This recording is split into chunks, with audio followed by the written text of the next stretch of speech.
Hi guys, this is Omer from MMOHut.com.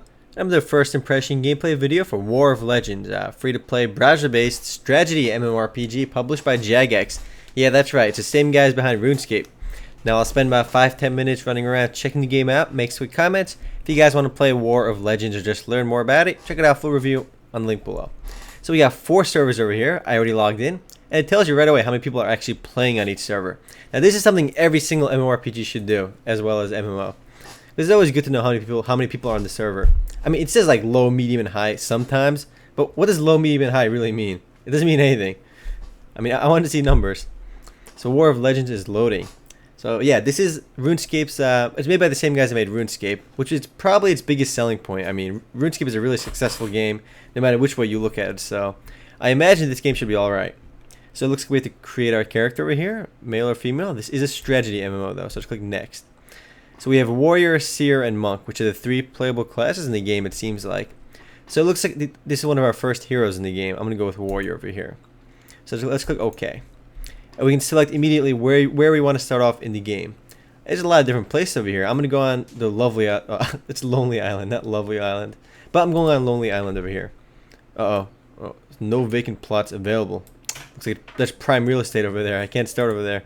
So we got to go through this little process again. Bloodlust Mountains. Let's go over here.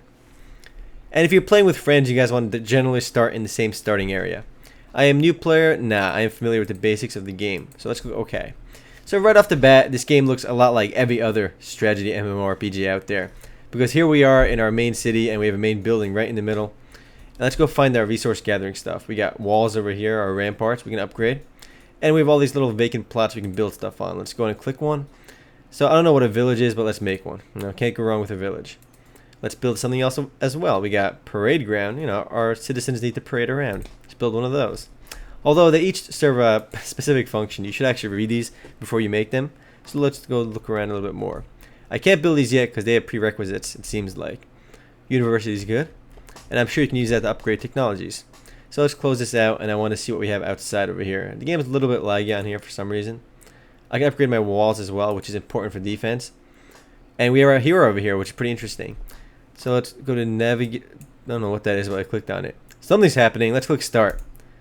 Uh-oh, you don't have enough gold to start the divinity thingy. So it looks like I can't do that. Let's close this out. I need 5k gold. I only have 3k for that. Our main resources over here. What are these pluses over here? Use items to increase that. Alright, let's increase some tax. Nothing wrong with tax over here. Okay. This is the game's cash shop over here. Here we are. The game immediately threw me to the cash shop. Wow, this costs 1,000 J credits. Each J credit in the game is about 10 cents in US dollar terms. So we have an item over here that costs $100. Holy crap. So yeah, whoever buys this is going to be OP, whatever it is. Wow, it's a lot of stuff. 80 bucks over there for that.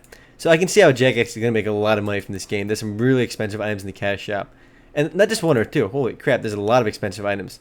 So far, the most expensive one I found is this 1,000 over here. Let's see if there's anything more interesting in here. Come on, anything higher than 1k? Nope, it looks like that's... Oh, 2,000! So this costs 200 bucks, guys. You want to buy an elixir? It costs 200 bucks. Used to restore a Nezaha soul. What that is beyond me right now. Let's go to our ruler page over here, which is my main dude. I can control my city from over here. I think I can raise my tax from down over here. The game's its goal is to balance your character's loyalty, your village's loyalty, and maximize tax revenue. I already started building that, and I finished. Let's go and build another village so we get more population. And it tells you over here what it actually does. It only takes 6 seconds to build on this guy.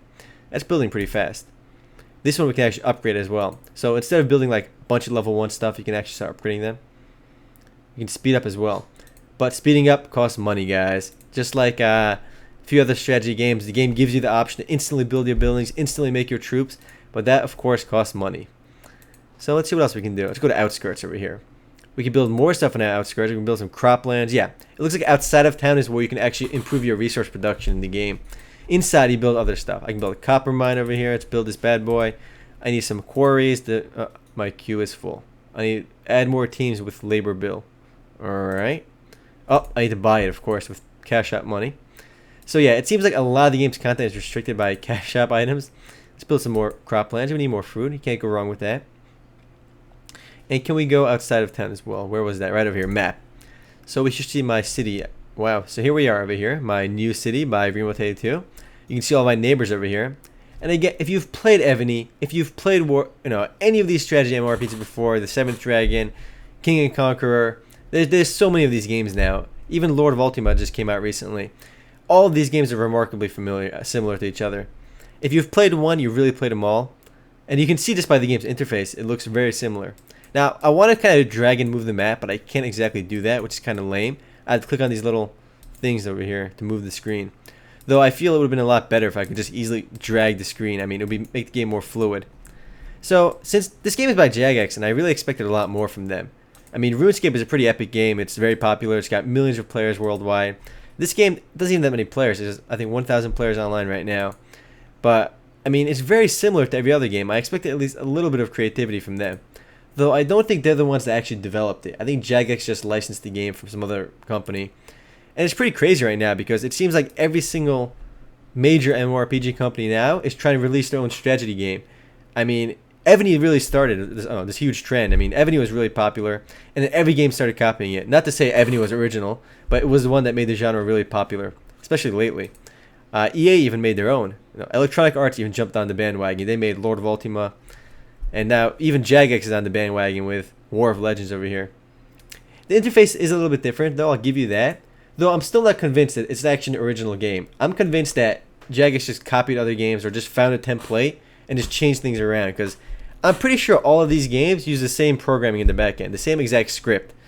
So wherever these Chinese companies are making these games, they're all using the same template for it, which is pretty crazy.